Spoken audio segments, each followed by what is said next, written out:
رحم الله من يقرأ الفاتحة. بسم الله الرحمن الرحيم.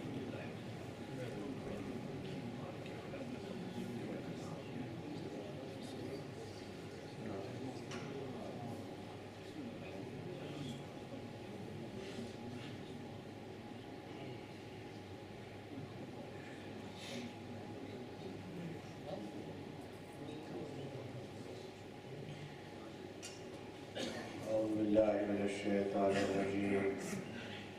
بسم الله الرحمن الرحيم. الحمد لله رب العالمين، والصلاة والسلام والتحية والإكرام على النبي الأمي العربي القرشي المكي المدني الهاشمي صاحب قاب قوسين محبوب رب المشرقين والمغربين، جد الحسن والحسين النبي الحرمين والإمام القبلتين والرسول الثقلين الذين سمي في السماء بأحمد وفي الأرض بأبي القاسم محمد. صل على محمد وآل محمد وعجل فرجه. وعلى أهل بيته الطيبين الطاهرين المعصومين المظلومين المنتخبين المنتجبين، لا سيما بقية الله في الأرضين، روح وأرواح العالمين لتراب مقدمه الفداء، واللعنة الدائمة الباقية على أعدائهم ومنكر فضائلهم وغاصب حقوقهم أجمعين من يوم عداوتهم إلى قيام يوم الدين. أما بعد، فقد قال الله سبحانه تبارك وتعالى في محكم كتابه ومتقن خطابه: بسم الله الرحمن الرحيم. بقية الله خير لكم إن كنتم مؤمنين. وسائر صلوات محمد وعلى آله. صل على محمد وآل محمد وعجل فرجه. For the safety of all the mu'mineen around the world, recite Allah salawat ala Muhammad wa ala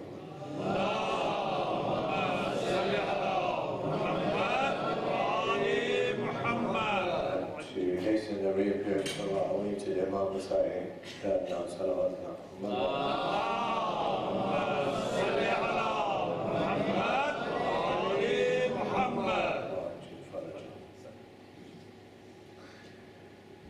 This verse of the Holy Quran, which I've selected for our brief discussion today, is from Surah Hud.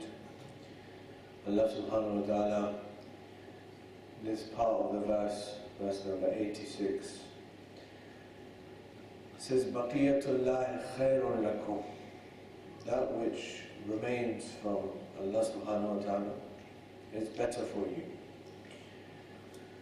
This way of speaking and this point that's being made to us is to do with the way that our minds work, the way that we operate in our lives.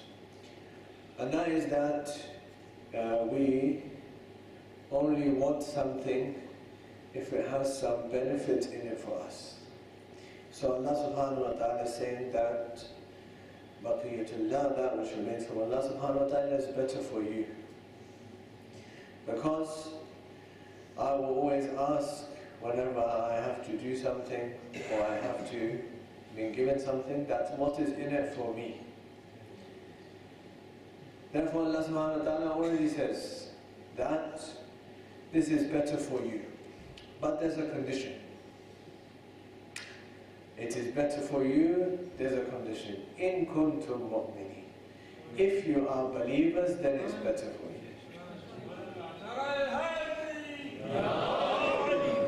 It's not better for everyone. Yes. In fact, in some cases it might not be better. But it's better for you if you are believers. So the condition is that we have to be believers. For Baqiyatullah to be better for me, we have to be believers. Regarding this ayat, there's two things mentioned in the tafsir.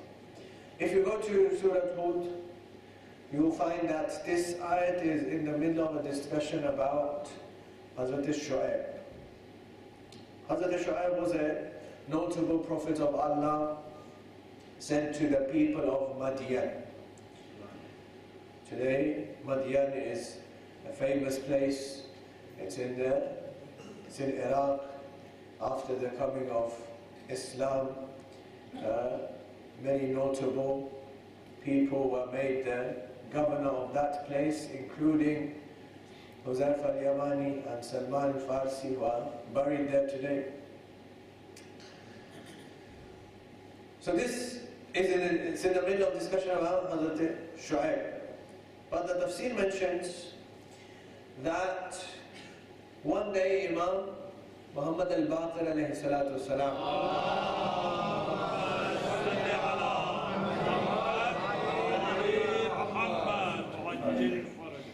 he went to Madian, and the people of Madian didn't let him come into the city. So he went onto a high place outside of the city, and he recited this verse of the Quran, Baqiyatullahi khayrun lakum in kuntum mu'minin. At that point, an old person, very old man, came out from Madian, and he said to the people of Madian, that note that this verse was recited by Shu'aib when he was not permitted to enter into Madian. So let this young person enter into Madian, because surely he is Baqiyatullah. He is the reminder of Allah subhanahu wa ta'ala. It's also mentioned that when our 12th holy Imam Ajjalallahu Ta'ala Farajul Sharif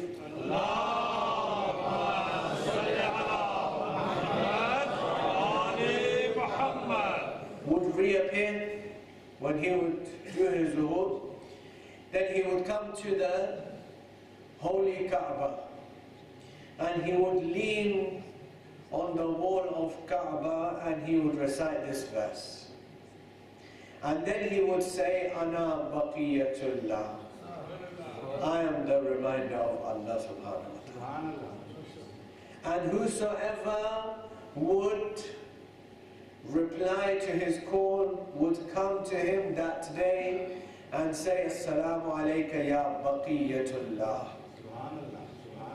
That you are the reminder of Allah subhanahu wa ta'ala on this earth. You are the reminder of Allah subhanahu wa ta'ala on this earth. And this shart and this condition that is better for you if you are believers is in place for this reason, like I mentioned yesterday. That Imam ﷺ, when he comes, then he would establish the nizam, establish the system of justice. And in that system of justice, it would be better for the believers. Why? Because the believers live their lives according to justice. But it will not be good for those people who do not live their lives according to justice. Why? Because they would have been used to injustice in their life. And they would have been benefiting from that injustice. And Imam ﷺ would come and put an end to that injustice. Therefore, it would not be better for them. It would be better only for those who believe. Now, yesterday you recall that I mentioned this hadith of the Holy Prophet of Islam, which is famous. Man mata wa lam ya'rif imam zamanihi mata mitatan jahiliyyah. And is mentioned in various different forms and various different wordings, but the meaning is the same.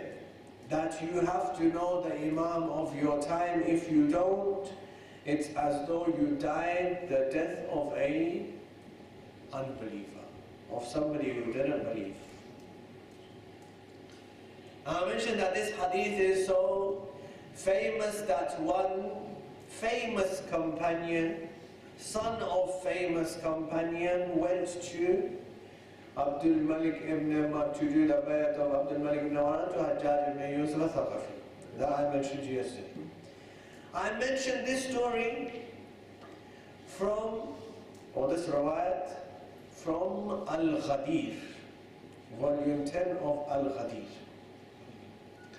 Al-Ghadir is the most comprehensive book on the wilayat of Imam Amirul Mu'mineen alayhi salatu wasalam,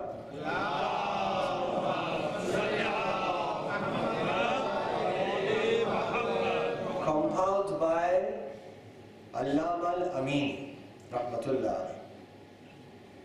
Allama al-Amini, and the reason I mention this is because I want to share a story from Allama al-Amini about this hadith, and then one hadiyah for you. I know today people are less, so I'm giving you exclusive hadiyah today as well for this regarding Imam al-Islam.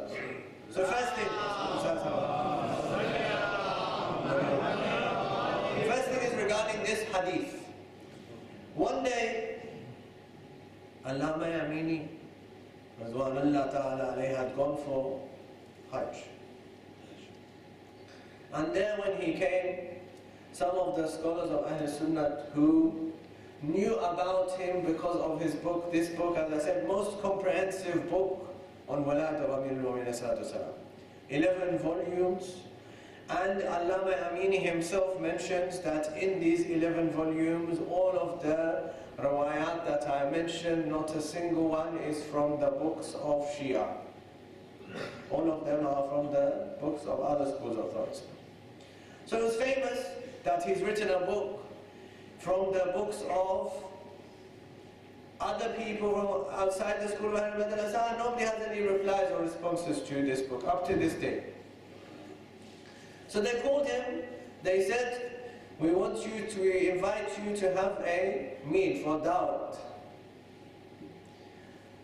So he said that I will come only on one condition. Condition is that there will be no debates, no munazara, no discussion about theology. I'll come and come.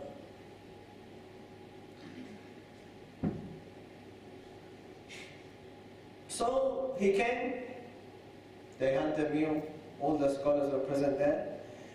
As they were about to leave, one of the scholars said that yes, we agree that we don't have any debates on Manazara, but we've gathered here and all of these scholars are present. So in order to make this mahfil to go from jaiz, permissible, to mustahab, for thawab, let us all mention one hadith of the Holy Prophet of Islam. Each person mention a hadith of the Holy Prophet of Islam so that this jalasa has barakat. This gathering has barakat that we mention a hadith of the Holy Prophet of Islam. So each one of the scholars mentioned hadith of the Holy Prophet, one hadith of the Holy Prophet of Islam, until it came to Allama Amini Ridwanullah ta'ala. And when it came to him, he said that before I mention this hadith, I want all of you to testify that this hadith is authentic. Then I'll mention this hadith. It's in Musta hadith. So he mentioned this hadith. Man mata wa lam ya'rif imam zamanihi mata mitatan jahiliyyah. And they all confirmed, they said that we testify that this hadith is authentic from Rasulullah sallallahu alayhi wa alihi wa sallam.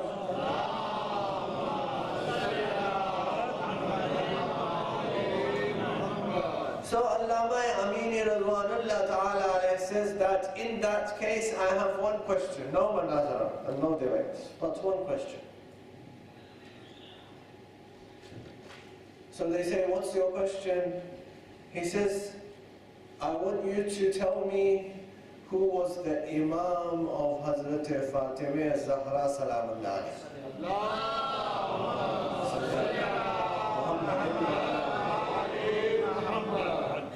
I want you to tell me who was the Imam of Hazrat Zahra Salamullah.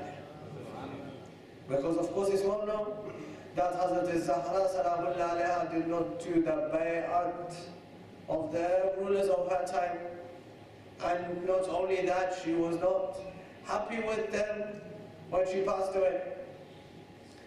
So Allama Amini says that when I asked this question, one by one everybody started to leave the gathering, until I was left by myself, and I thought to myself that you believe this hadith is authentic, but yet you're not able to answer this question, that who is the Imam of Hazrat Zahra salamullah alayha, and if you say that the Imam is Imam Amir al-Mu'minin alayhi salam, then everybody else is. I think that will come back to recite salawat ala Muhammad wa ala.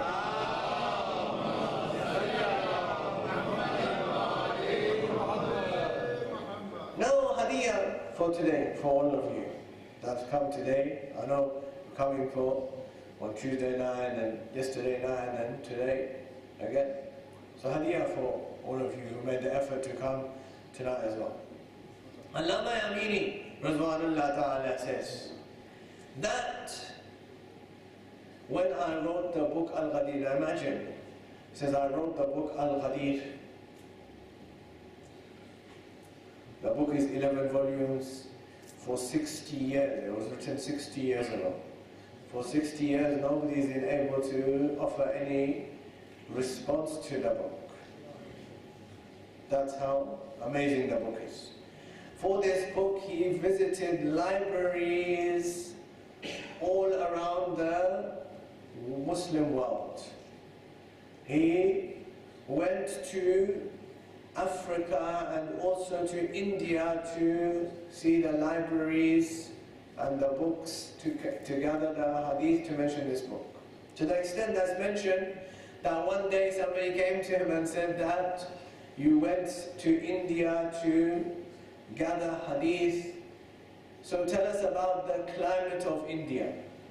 Imagine. He says, I went for 2 years. He mentions it in the fall. He says, I went and lived in India for 2 years. So they said to him, they said, tell us about the climate of India. So he says, I have no idea about the climate of India. He says, how is it possible? He says, I used to wake up at Fajr and go to the library, and I used to spend the whole day and night in the library. I don't know what the weather was outside. To this extent. Continually, day and night, he's writing this book. And then he says, so this is the hadiyah. Then he says that, and he's mentioned the book, he says that for every believer, I will include them in the thawab of compiling this book. Every believer. All they have to do, what they have to do? He says all they have to do is when they recite salawat, make sure they say وَأَجِّلْ فَرَجَهُمْ, and remember the 12th holy Imam.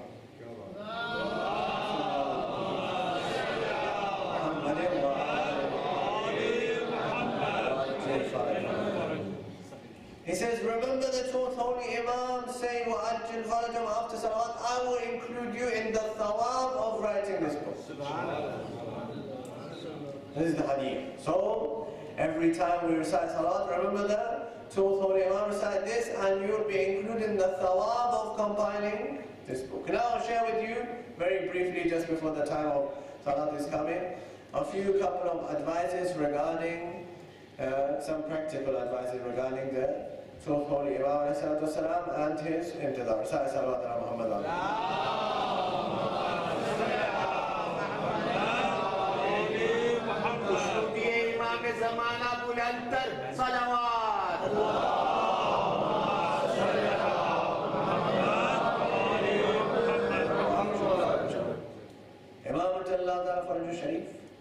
What does he expect from those people who are waiting for him? What is the fadilat of those people waiting for him? Our 5th holy Imam says that for every person who is in the time of ghaibat, of Imam, of the Qari, the rank of that person is what? So this person who is in the time of the ghaibat of the 12th holy Imam and has condition, has ma'rifat of the Imam. In the time of ghaibat has ma'rifat of the Imam. The rank of that person is equivalent to 1,000 shuhada who were killed in Badr and Uhud. The rank of the person living in the Asr of Ghaibat with the Ma'arifat of Imam is equivalent to 1,000 shuhada killed in Badr and Uhud. Responsibility. Imam he wants us to have connection with these two things which Rasulullah has left behind. One is Quran, and another is Ahlul Badr.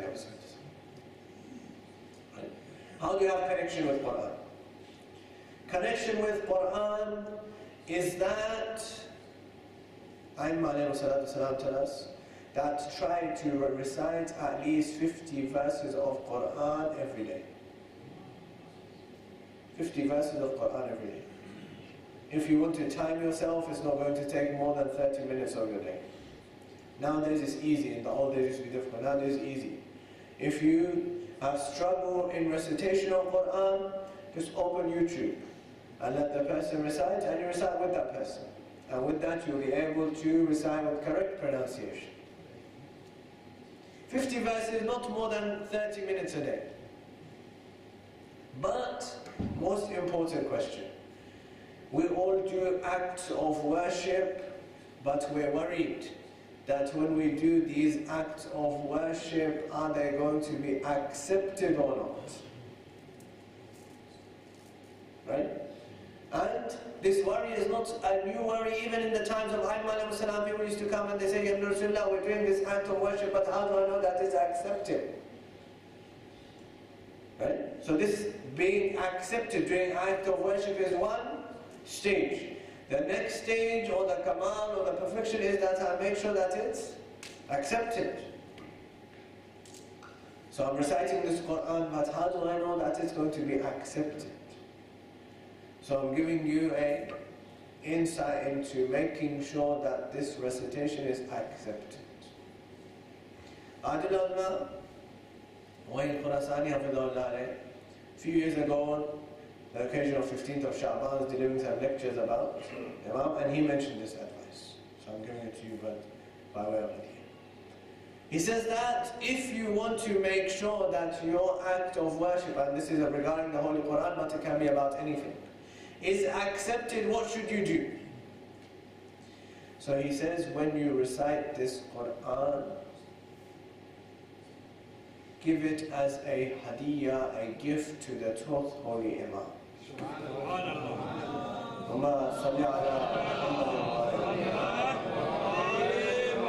Give it as a hadiyah, as a gift to your 12th Holy Imam.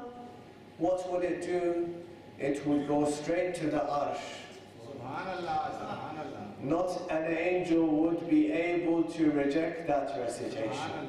Why? Because it's been given in the name of the 12th Holy Imam.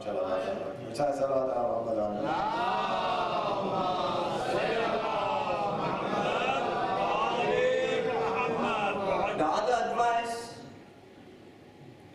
try to say each and every one of your prayers on time. I always share this as an example for myself, that when I have an interview, or I have a doctor's appointment, or I'm going to work, then I like to arrive early to make sure I'm not late. Similarly, I should be prepared before the time of prayer so that when the time comes in, I'm ready to go. If somebody has legitimate excuse, Allah subhanahu wa ta'ala has given facility that the time of prayer is known. But for no reason unnecessarily for me to delay the prayer out of laziness, that, oh, I will pray later. No. Try and do each and every prayer on time and see how it changes your life. See how it changes your life. Just by doing the prayers on time. Why? Because by doing prayers on time, what am I saying? What am I saying? By doing the prayers on time, I am saying that Allah, you are number one in my life. Everything else is not a priority. Allah is priority in my life. By doing it on time. But by delaying it for no reason, what I'm saying what I'm showing in my life is that other things are important in my life. Prayer is secondary. Prayer is something that is not important. Allah is not important in my life. If I do it unnecessarily, if somebody has a legitimate reason, different story. But I'm saying unnecessarily that I'm sitting at home and I can pray on time, but I'm not. So by doing that, I'm showing not only myself, but I'm showing everybody else. Why? Because otherwise the family would say, you tell us do this and you don't do yourself. The Quran also says this, why do you tell people to do that which you don't do yourself? So therefore advice to me, that once I pray on time, once I do these things on time, make it a priority in my life, then I can preach to other people and say that you should do it as well.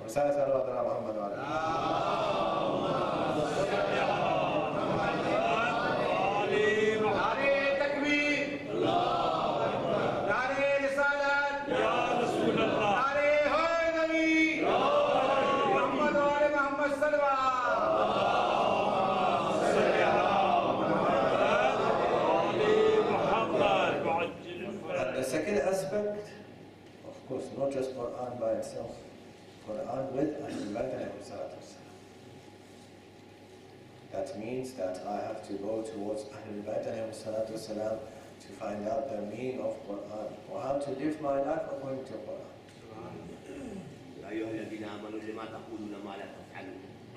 Right? I have to go towards Ahlul-Bayt because they'll show me whatever is in Quran, how do I do it in my life, how I implement it into my life, how I fix that into my life.